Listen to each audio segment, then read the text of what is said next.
Hi, Aleida. I'm glad you've come today. And I was reading the different question choices for this topic of polarization, and one of them was talk about a film or a book or something that had an impact on you. And so I was thinking about the movie Reds.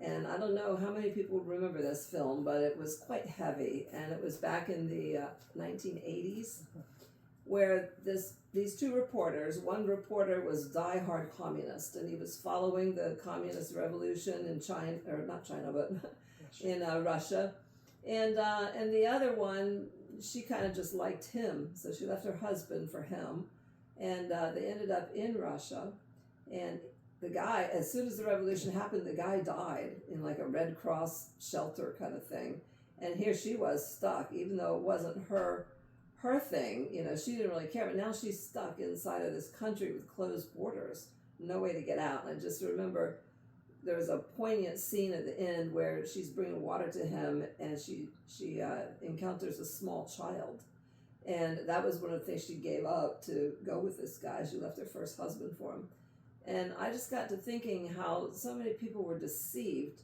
by the revolution. It wasn't at all what it turned out to be. So I know that you were from Cuba, and that your family lived through that revolution, and that's definitely a polarizing topic. So I was just wondering if you would give us a little bit of insight into what it was like during that time. Sure. First of all, we left Cuba in '71. Mm-hmm. But the revolution, as you know from history, took place in '59, a little bit before we were born. And so I didn't know the old Cuba. Mm-hmm. All I knew, from what I could remember, was the new Cuba, mm-hmm. and all that came with it. I do recall, because it's one thing to recall what your parents tell you to recall, it's another thing what you experience. I experienced the hardships that came with the new revolution. I experienced the lines. My mom in line since early in the morning to try to buy something for us so we could eat. So I experienced all that. I experienced the segregation in school when you were not in favor of the government. What were so how would they know if you weren't in favor? The big deal was the uniform that you wore to school included a scarf. Okay. And the scarf was a symbol of the revolution with the colors of the revolution. They happened to be red, white, and blue as well, But that was very much a distinctive mark. The teachers did not assume you wanted to wear the scarf. They had to consult with your parents because we were all underage. And my parents were adamant that we would not wear that scarf, that we would not signal to anyone that we were in agreement with the government. As a matter of fact, my parents were already making plans as soon as the revolution began to try to leave the country. Now, from what I remember, and then what my dad helped me piece together, not everybody in the family felt that the revolution was going to be a threat to them. Okay. We were not believers, right? And neither were they. But they were hoping for some kind of economic advantage. Okay. It never came, but that was the hope, an economic advantage. My parents both came from farming families, so they were not in the know as to what was happening in Havana, for instance. But from the pieces and from my experience, a lot of families were torn apart. If you wanted to leave the country, you were already signaled. You're not a part of the revolution, so you are a counter-revolutionary. Never mind that you had any activity or no activity, what to do with politics. You were not with them, so you were against them. So my dad, of course, was making plans. It was a difficult journey to accomplish, and they became believers in the process of planning to leave the country. Wow. So a lot of things were happening to them. I do remember vividly and I must have been 7 or 8. They came at night, and they, meaning the local spies. Okay. Those would have been your neighbors. They were neighbors, not that closest to us. Right, but they were in the neighborhood. Yeah. And they didn't know my dad had left the city to go bury his father. Okay. So my dad was with his family burying his dad, and my mom was with us in the capital. But they came at night, and they surrounded his business with yellow tape. It was yellow tape. Oh, just like World War II. And wow. So we were standing outside, totally oblivious to what was happening.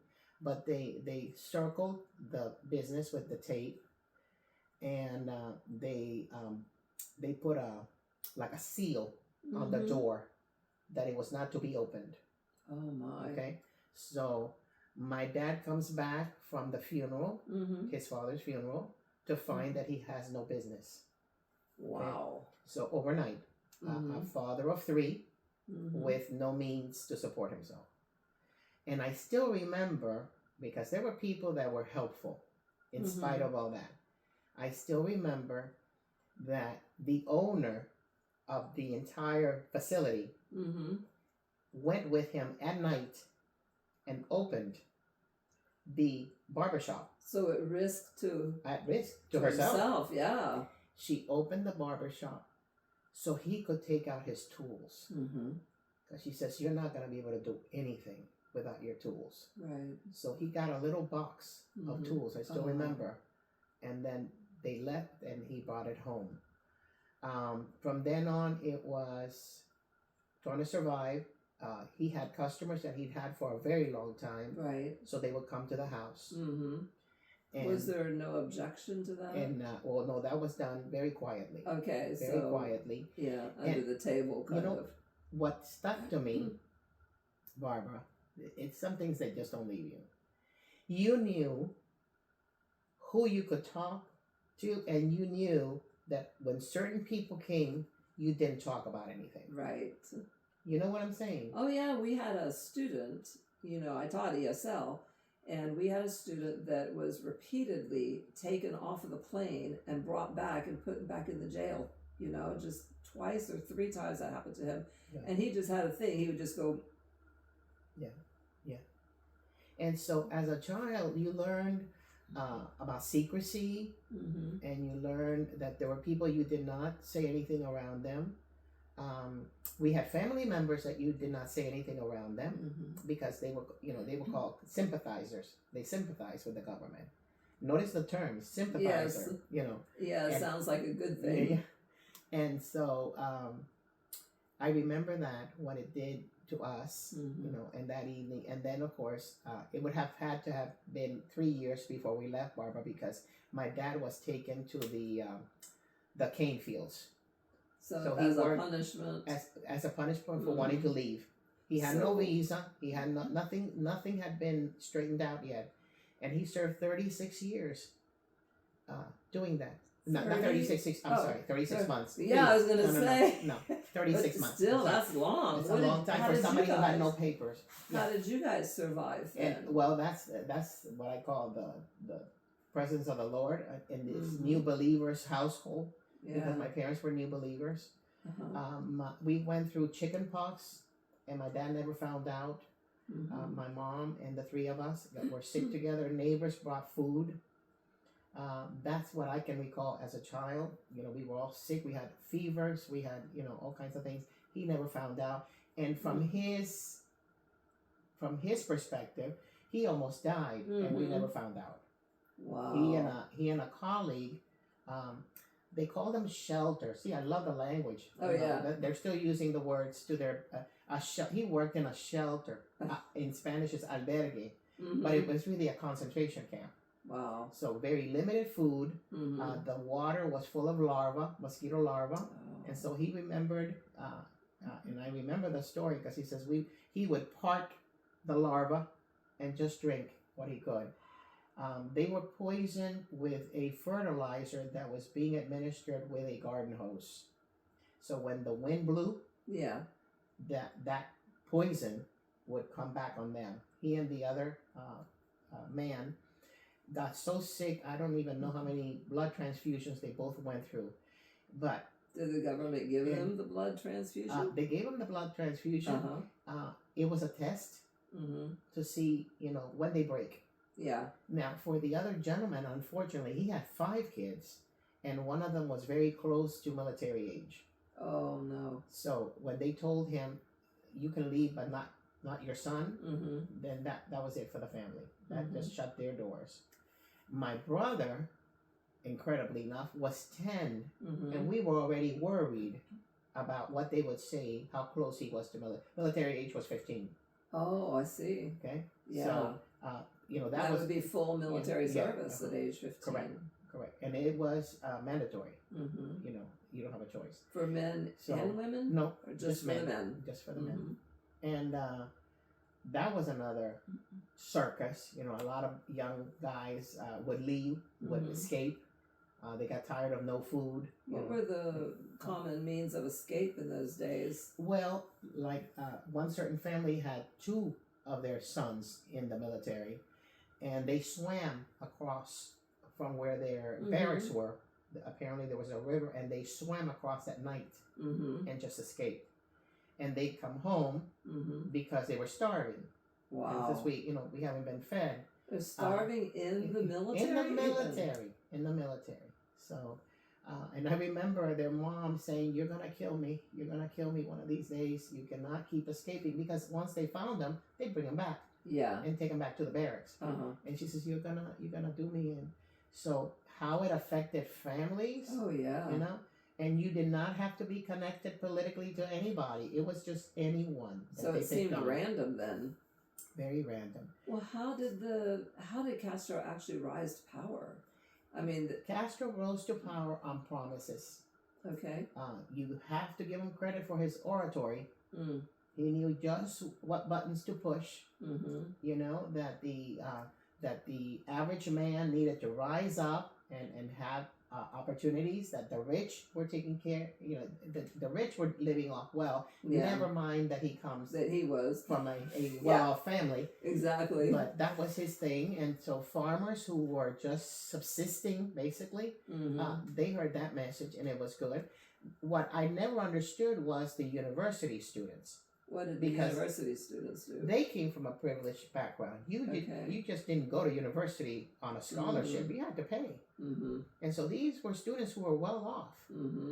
They were not being pressed on anything. And yet they found something in his message that resonated with them. And so you have these well-to-do, educated young people supporting this man. And what happened to them after the revolution? Well, as things became clearer, at first he did say he was not a Marxist, but later on he did say it publicly, a Marxist-Leninist. And for people here in the U.S., they're probably wondering, what does that mean? But it's communist. Yeah. It's just communism with a different last name. When he declared himself a communist, and several of them, their eyes were open. I remember meeting one of those students later in life. Really? He said, I was one of those students that supported Castro until I saw the light. That's the way he says, until I saw the light. But then they were in danger. Oh, yeah. Because now they're traitors, in essence. And so he got to leave the country. But others didn't. Others did not get to leave. And a lot of them were executed. They were considered, you didn't have to be charged with much to be put in jail or to be executed. Yeah. And that's what would happen. The church that we went to before, we were in a church in South Florida together 30 years ago, maybe, at this point. The pastor there, his father, the pastor that they have now, his father, not his father, but his grandfather was executed. And I shared with you my story. My father-in-law, who never talks about these things, he just never mentioned it. He remembered a man being pulled by a mob and just put up against the wall and executed. Trumped up charges. There were no trials. You know, he didn't get a word in. It was just, so it was very barbaric. Well, and just, you didn't know. It was that sense of, are we next? You know, are they gonna say something about us? Are we gonna be accused of something? I do remember one of my professors coming to my home to beg my mom to please let me wear the scarf. Really? So she's so intelligent. She's so intelligent. Why don't you let her wear the scarf? Because that way she can get into a good high school and she can get into a college. And my mom said no. So that was another way. Yeah. You know? So you were a second-class citizen. So they were pitting parents against children. Yes. And we heard of families where they turned a family member in to be shot. And I said, you know, that is the ultimate for me, that you betray your own blood. Yeah. Yeah. But the system works that way, so that you are suspicious of everyone and everything around you. And the only one that benefits is at the top. Yeah. You know, nobody else. Correct. And so, how did your family get out? Well, you needed a sponsor. And so we had a cousin who sponsored my dad. Okay, but that took years. He started the process like probably 60, 61, right after the government had taken over.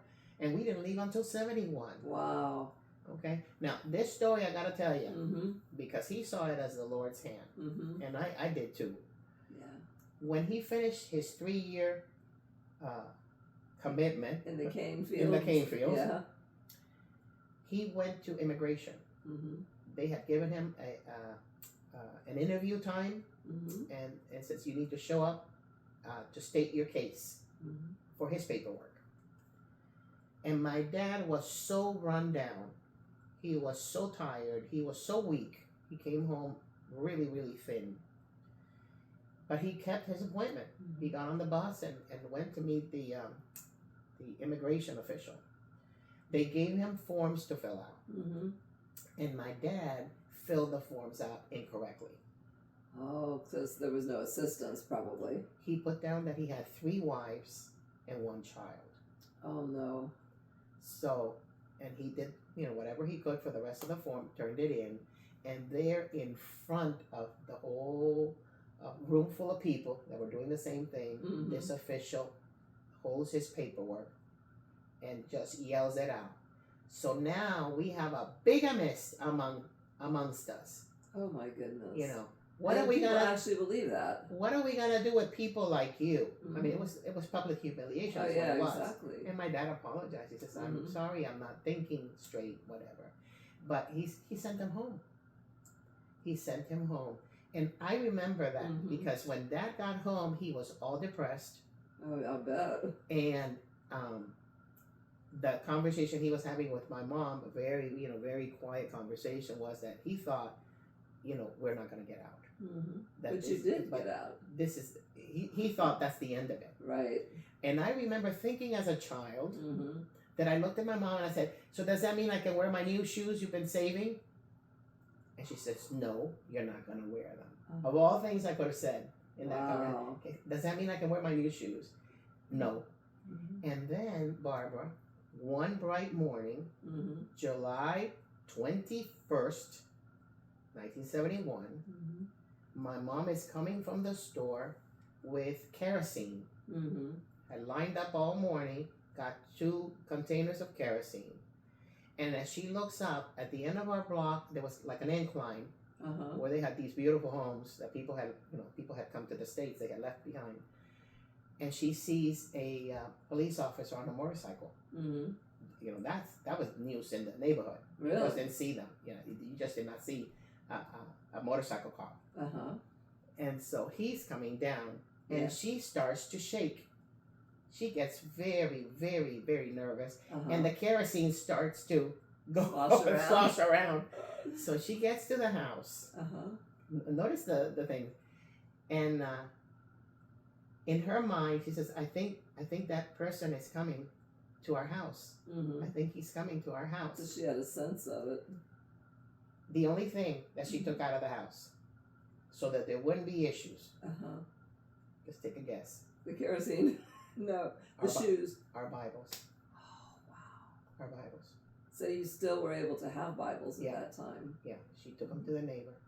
And everything else. And everything else was just left. That's it.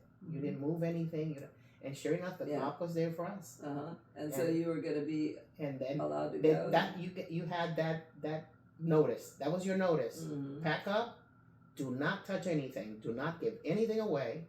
And then I remember she packed one suitcase for the 5 of us. And the apartment was sealed again with the sealing. Sealed it. The tape around it, and you can't go back in for anything else. But she didn't want any issues. Right. It says they're gonna bring something. What are you doing with the Bible? Yeah. So that is just printed here. Sure. It's just engraved. How old were you at the time? 9. And you had brothers and sisters? My oldest brother, 10. We were just a year apart. 10, 9, 8. And then my parents. And so we went to one of her sisters' home, my aunt. Incredibly, her husband was a member of the Communist Party. And you went to their house? And we went to their house, and he drove us to the airport. Oh my goodness. He drove us to the airport. I said to my mom, he had feelings for us. Yeah. We were family, and he loved my mom. And I said, and he took it upon himself to take us to the airport. Did you have to pay your ticket, or did they? No. At the airport, it was all your paperwork. All your paperwork. I remember when the Americans are here. A flight came up, and 2 men came in with bow ties, and shirts. And they were the ones that were going to process your paperwork. So everything, everything lined up. And then we were on a flight here. Since you had no notice, there was no way for you to notify people here that you were coming. Right. So what people would do? They would listen to the radio because they would give a list. The Spanish stations would give a list of who was coming. And so that's how my uncle and a family that my mom grew up with. So they were waiting for us at the Freedom House, not at the airport. The Freedom Tower. The Freedom Tower. Yeah. Remember that? Yeah. Oh, my grandmother lived 6 blocks from there. Yeah, we were there. That's where they reunited us with families. And I got to tell you this story because it's part of it too. Sometimes ignorance is bliss. They asked my dad, "Where do you want to go?" Okay. He was here in the States. What are your plans? And he said, Alaska. He was serious, Barbara. Are you serious? Alaska. Is that because it was far away? No, because he had a friend who had left Cuba and was working on the pipeline. Oh, wow. And he said, "Max, you can earn a lot of good money up here in Alaska." So he said, Alaska. And the officer looked at him and says, "Do you have family in Alaska?" And he said, "No, but I've got a friend." He says, "No." He says, "Do you have He says, "You have family here in Miami?" Yes. But I said, who knows what our trajectory would have been, Have you ever been to Alaska? Never been to Alaska. Oh, you gotta go see it. I said, wow. Yeah. And so that's the gist of it. So what would you say in 1 or 2 sentences to young people that think that socialism is a good thing? First of all, I would say there's nothing new under the sun. Correct. Okay? This theory and this belief has been around a long time. Sometimes it's masqueraded under other names. I'm thinking of Nicaragua, the Sandinista. Right. I said, no, that's communism. That's communism. What I would say to a young American woman, young man, is you have no idea how many rights you have in this country. You have the right to speak for yourself. You have the right to have representation.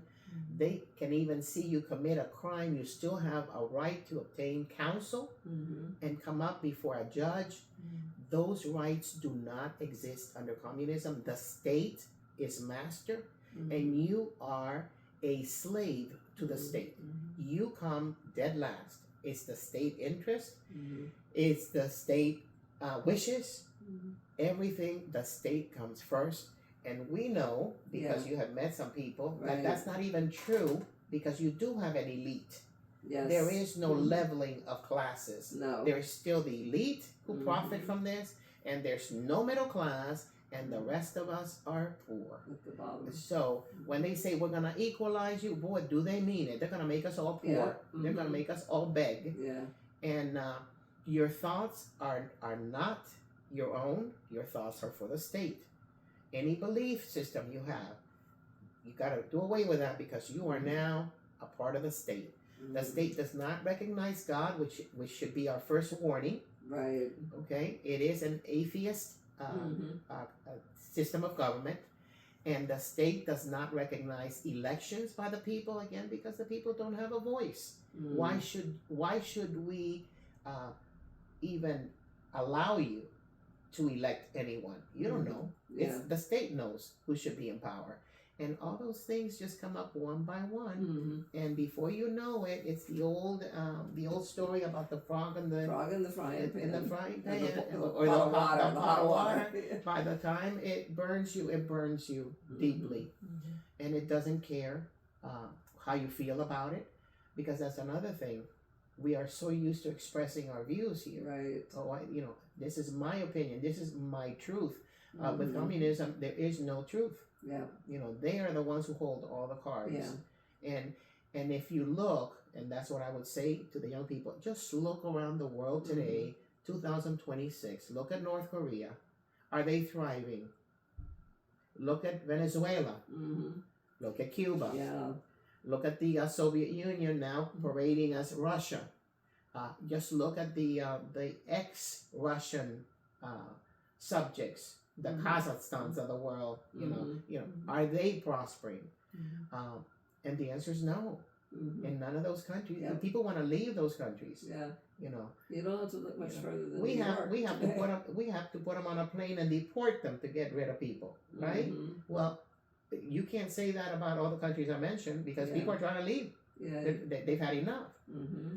And then when you go into the Middle East, you have the same issue. We have Iran. I've been following Iran since the revolution, that 1979 revolution. Yeah. And I said, this is not going to turn out well. I met Iranian Christians in Louisville, Kentucky, and they left. You have to leave. You're nothing. So that's what I would say to our college kids. Use your learning to promote the goodwill of all. Don't use your learning to subject people to a tyrannical system of government. Well, thank you so much. I've enjoyed hearing your story, and thank you for talking with us today. Thank you for letting me share.